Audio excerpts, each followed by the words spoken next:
ٹھیک ہو گیا۔ علی بھائی اگلا سوال ہے، چند ہفتے پہلے علی بھائی نے ایک مجلس میں ضمناً اس بات کا ذکر کیا تھا کہ سیدنا موسیٰ علیہ السلام اتنے غصے والے تھے کہ انہوں نے ملک الموت یعنی حضرت اسرائیل علیہ السلام کو تھپڑ مار کر ان کی آنکھ نکال دی۔ ہم نے قرآن حکیم میں تو یہ پڑھا ہے کہ موسیٰ علیہ السلام نے مکہ مار کر ایک فرعونی کو مار ڈالا تھا۔ یہ اسرائیل علیہ السلام والا واقعہ کہاں لکھا ہوا ہے؟ پلیز اس کا حوالہ اور ڈیٹیلز بھی بتا دیں، جزاک اللہ۔ دیکھیں جی، اللہ کا شکر ہے کہ مکے والا واقعہ موجود ہے قرآن کے اندر، ادروائز ان حدیثوں کو منکرین حدیث کے شر سے بچانا مشکل ہو جاتا ہے۔ وہ کہتے ہیں یہ پیغمبر کا کریکٹر ہے کہ وہ تھپڑ مار کے آنکھ نکال رہا ہے، تو پھر ہم ان کو الزامی جواب کے طور پہ کہتے ہیں کہ قرآن میں بھی تو موسیٰ علیہ السلام کا ذکر ہے کہ ان سے ایک قبطی مارا گیا تھا۔ وہ آپ نے انٹینشنلی بندہ نہیں مارا تھا، جو قرآن پاک میں سورہ طٰہٰ کے اندر، سورہ قصص میں، باقی جگہوں پر ڈیٹیل سے حضرت موسیٰ علیہ السلام کا تو سب سے زیادہ ذکر ہے، 125 دفعہ تو نام آیا ہے قرآن میں۔ کسی پیغمبر کا اتنی دفعہ نام نہیں آیا بائی نیم۔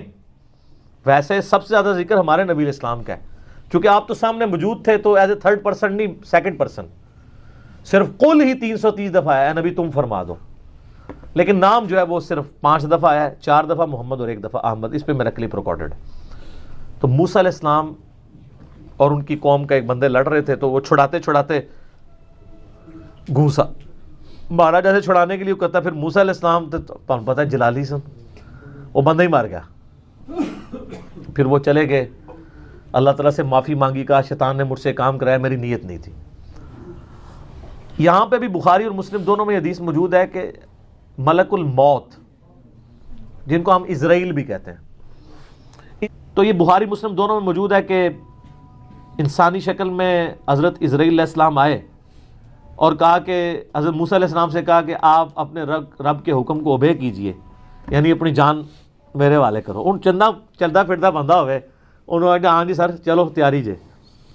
اور پھر موسیٰ علیہ السلام، تو حضرت موسیٰ علیہ السلام نے ایک تھپڑ مارا اس کو، اس کے سے اس کی آنکھ نکل گئی۔ اب ظاہر ہے کہ حضرت موسیٰ کے ساتھ تو مس بیہیو نہیں کر سکتا تھا نا، اللہ کا بھیجا ہوا پیغمبر تھا وہ، اور آپ کو پتہ ہے یہ چاروں فرشتوں کے پیغمبر ہیں، جبرائیل، میکائیل، اسرافیل اور اسرائیل یعنی ملک الموت علیہم السلام اجمعین۔ یہ انبیاء کے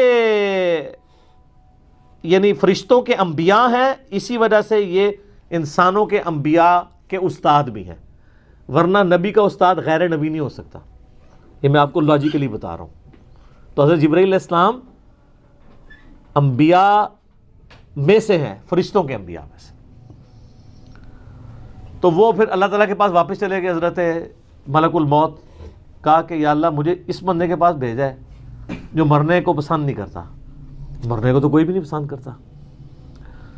تو اللہ تعالیٰ سے انہوں نے ریکویسٹ کی تو اللہ نے ان کی آنکھ ان کو واپس کر دی۔ بخاری مسلم میں حدیث ہے کہ اللہ تعالیٰ کسی پیغمبر کو اس وقت تک موت نہیں دیتا جب تک کہ اس کے سامنے یہ آپشن نہ رکھ دے کہ وہ چاہے تو اپنی امت کے پورے ٹینیور تک زندہ رہے۔ اور بخاری مسلم میں الفاظ ہے کہ نبی علیہ السلام کو بھی یہ آفر آئی تھی، لیکن آپ نے اللہ کو اللہم الرفیق الاعلیٰ کہہ دیا تھا، ورنہ آپ قیامت تک زندہ رہتے، اپنے امت، آپ کی تو امت کا ٹینیور بھی لمبا ہے۔ تو حضرت موسیٰ علیہ السلام نے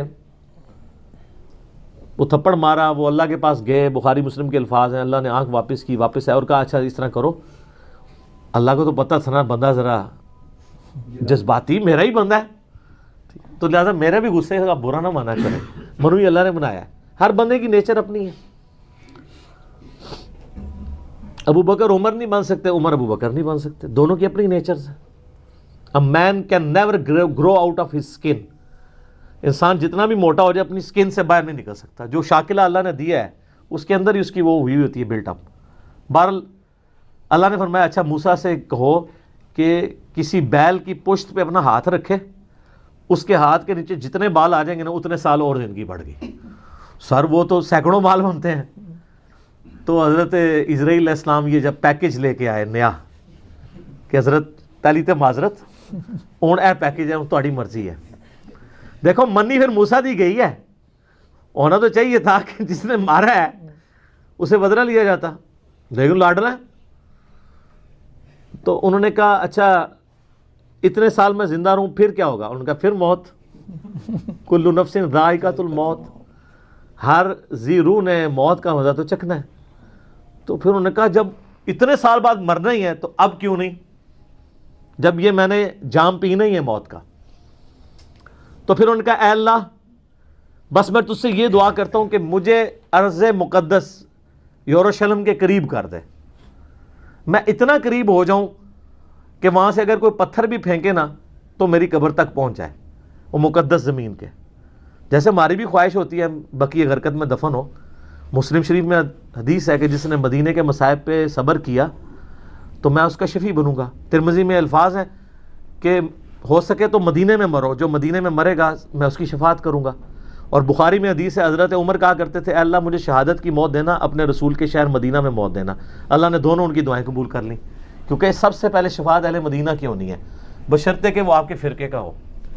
ہاں سر فضائل اعمال والے شیخ زکریا صاحب بھی مدینہ شریف بقیع غرقد میں دفن ہے, اور فضان سنت والے الیاس قادری صاحب کے پیر صاحب ضیاء الدین مدنی بھی وہاں پہ دفن ہے, اور ہماری ماں سیدہ عائشہ بھی وہاں دفن ہے,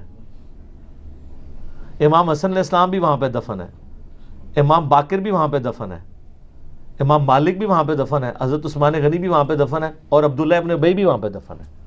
قبروں سے کوئی فرق نہیں پڑتا, اتنے نیک لوگوں کے ساتھ اس منافق کی قبر بھی ہے. پہلے تو سانجے قبرستان ہوتے سن نا. تو اچھا انہوں نے دیکھ لیں اس سے اسرائیل سے نہیں کہا کہ منو جا لین دے, اللہ سے ہی مانگا ہے.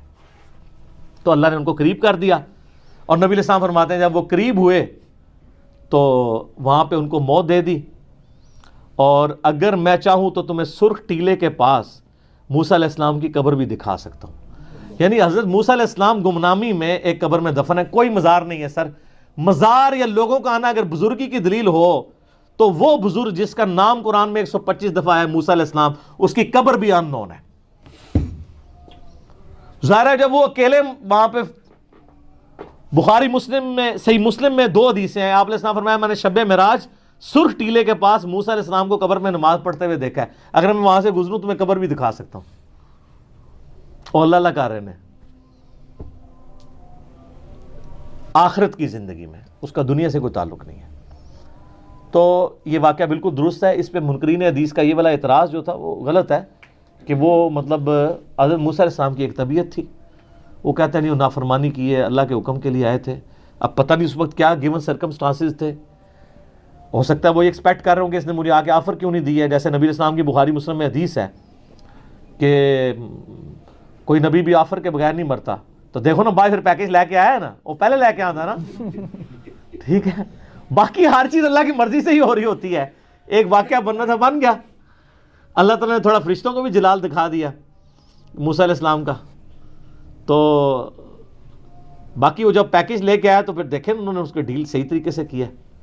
تو موسیٰ علیہ السلام اللہ کے بندے ہیں, پیغمبر ہیں, اور اللہ کے بڑے لاڈلے ہیں.